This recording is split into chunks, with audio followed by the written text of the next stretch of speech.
Oh, yeah. the top thing says record. Okay, we do that, start posting the meetings. So, yeah.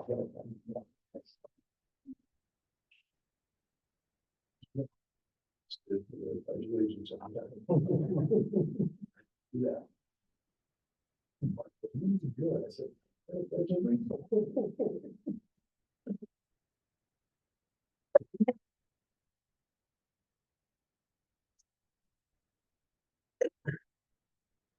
All right, we will go ahead and call the 5:30 Solon City Council special meeting to order.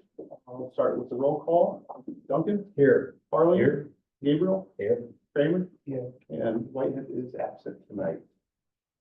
To perfect and improve the agenda, outside of what we're hearing, are there any edits or anything that we need to make to this thing? No changes.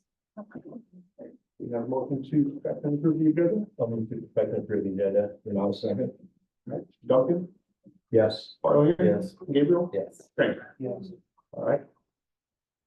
All of that, we have the public hearing. I'll move to open the public hearing. I'll second. Duncan? Yes. Farley? Yes. Gabriel? Yes. Kramer? Yes. All right, our public hearing on the fiscal 25 budget property tax levy, public hearing is now open. Hand it over to Kim. Thank you. What I provided this evening is a paper packet, just to be able to, follow along that, shows, a variety of information beginning with the, mailing that, property owners received. And I know there may be some questions about that, so I wanted to provide that for any questions. The purpose of the public hearing is to provide information to taxpayers and property owners early in the budget process. So that there are an opportunity to have say and input early in the budget process, particularly with the levy rate that's being proposed. The levy rate that's being proposed by the city of Solon for FY 25 is 11.21346. How that is calculated is per 1,000 of our taxable valuation.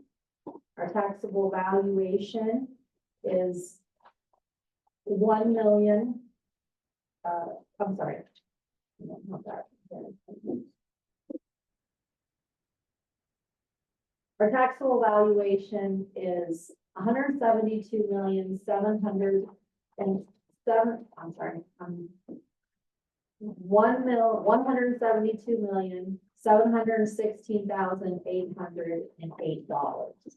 That is our total taxable valuation as determined by the county assessor and the county auditor's office. That reflects a 6% growth over our previous year, and that is determined because the new House File 718 requires cities that have grown over a certain amount to be scaled back to no more than 6% growth. And we are in that fast growing category. So we were scaled back. To the 6%. So how this works is that 11.21346 is per $1,000 of valuation of property. And I've shown some examples in this packet of what that looks like. On the last page of your packet, it shows the first column of our current this year FY 24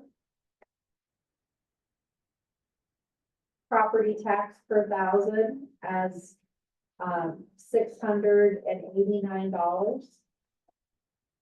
For FY 25, that amount is going to be $519.66.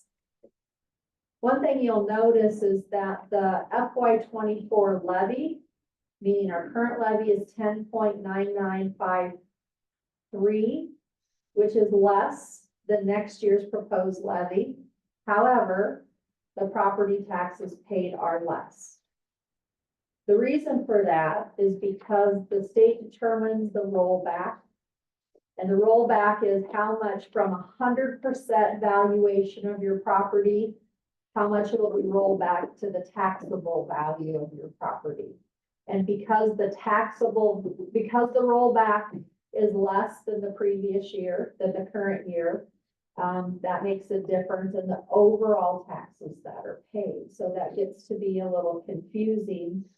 So when you look at just the city of Solon portion of property tax, the city of Solon for FY 25 will be 11.21346 per 1,000 of taxable valuation.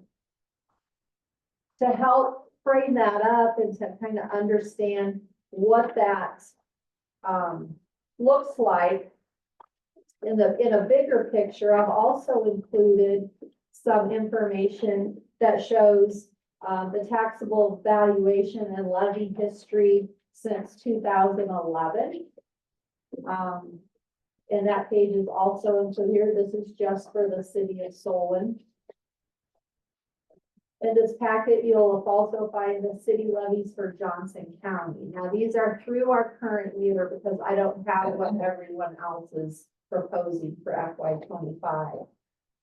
And what you'll see there is that we have historically had the third lowest property taxes within the county for at least since 2018. I've also included a small graph that shows the history of the rollbacks for the last 5 years, because that kind of is an important piece to the overall property tax story. Because first you start with your 100% property tax value as assigned by the assessor. The state determines the rollback, that determines your taxable value. Once we have a taxable value, then the taxing entities get to decide, you know, if the school has their amount, they're gonna tax off that. The county has their amount, they're gonna tax off that. The city has their amount, and there's other taxing agencies as well. So that's an important number. That taxable amount is the base for all taxing entities.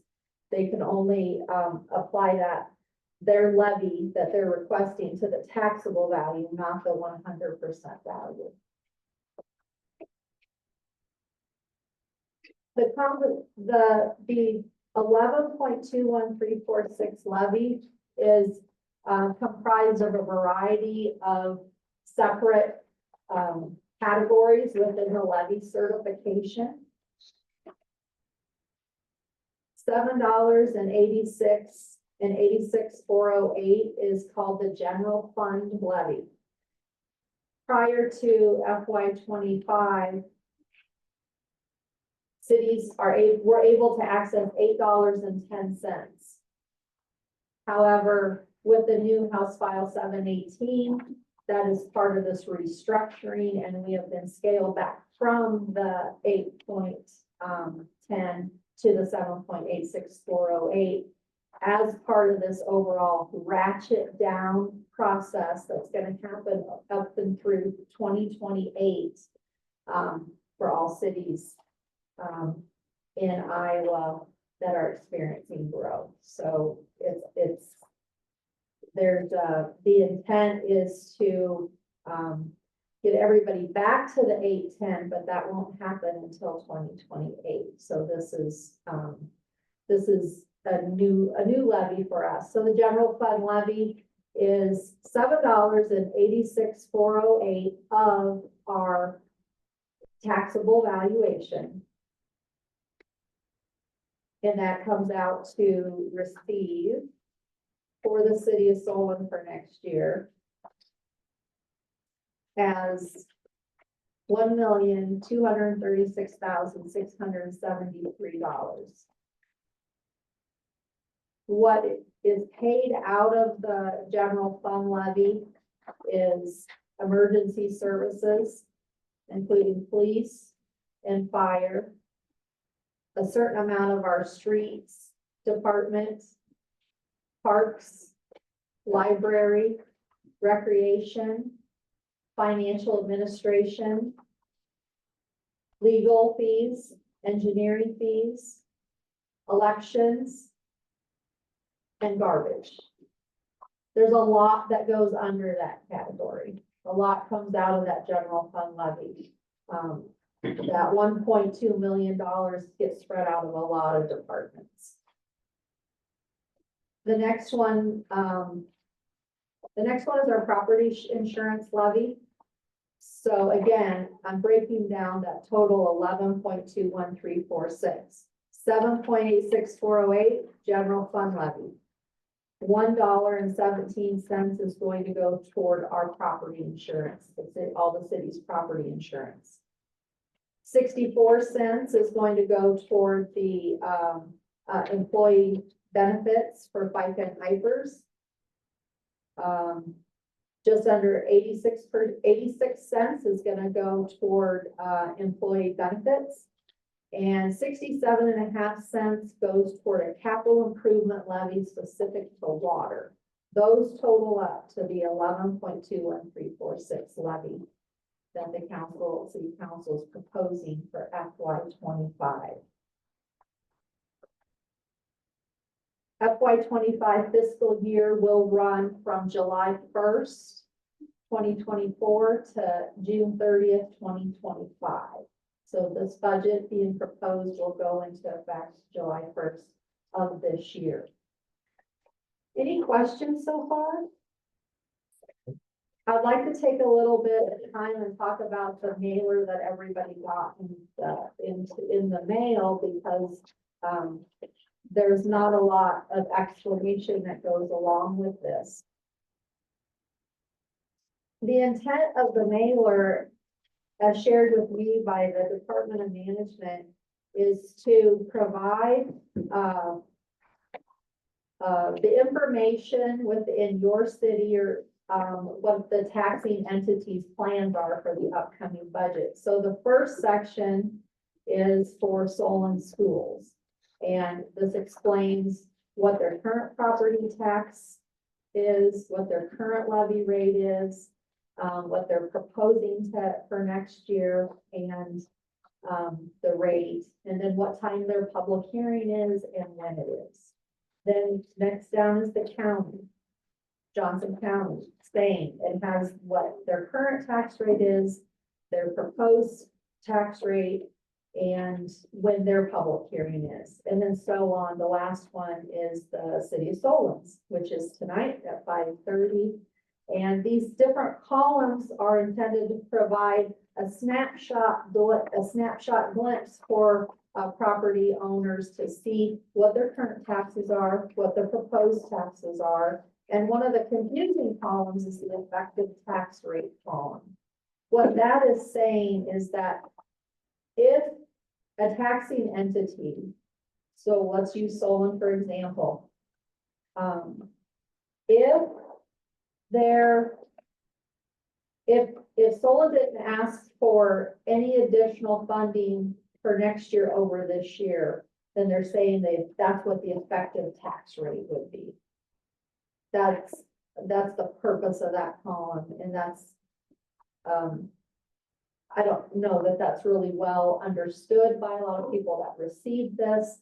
So when you go to the second page where it shows the percentage change, and under Solon, you see a minus 13.48%.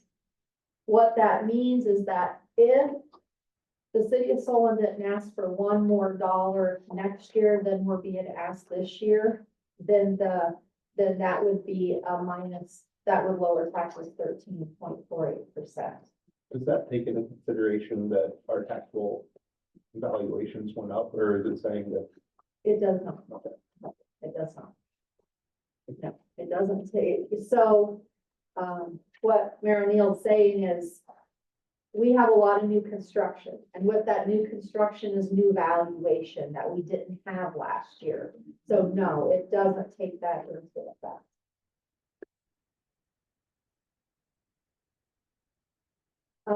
Let's see. And so in that same section where it shows Solon, so this is a little confusing because it has Solon, Johnson County, Solon. The first Solon is Solon Schools in that. And then it's Johnson County, and then Solon in the last one is the city of Solon. So that's not very well explained on there either. The next step for the budget process is going to be to set a public hearing to approve the overall budget. That public hearing, that resolution will be on the agenda at the meeting that will begin at 6 p.m.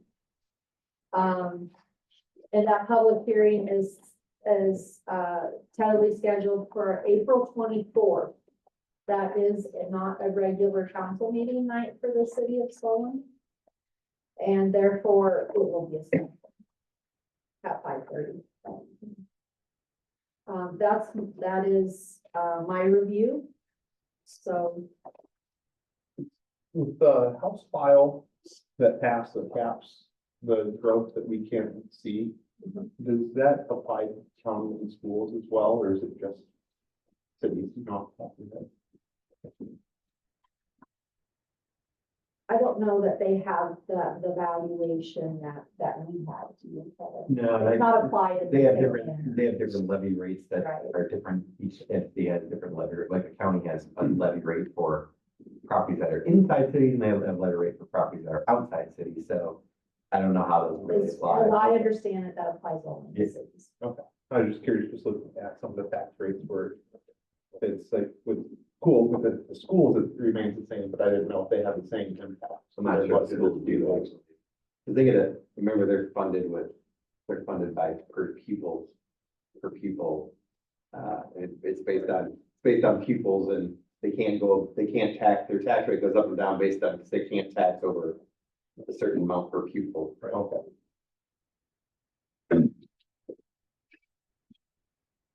We did at the assessors meeting a week or two ago that I was at, we did discuss the mailer and how that negative change is very confusing. Okay. Any questions? Anybody else? Any comments? That question. Where I lived before, state of Texas, people over 65 could have their property taxes frozen at their rate that they were paying at that year. And, that made a lot of the cities and school districts very unhappy because they were losing money because of the retirees living there.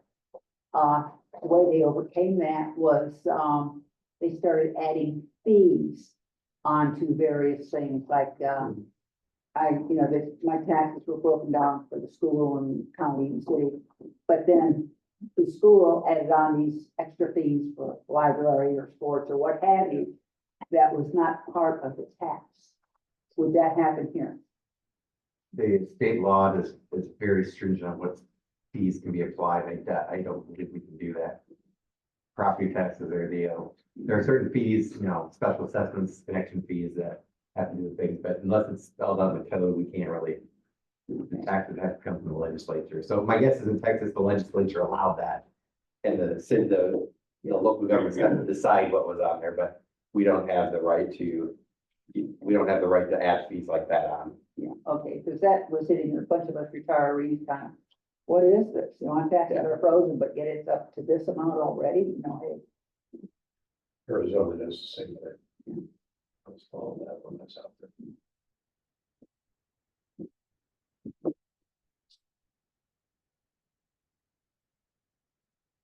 Nothing else there, motion come out of public hearing? I'll move to close the public hearing. Oh, wait, I have the motion. I was supposed to talk about, sorry.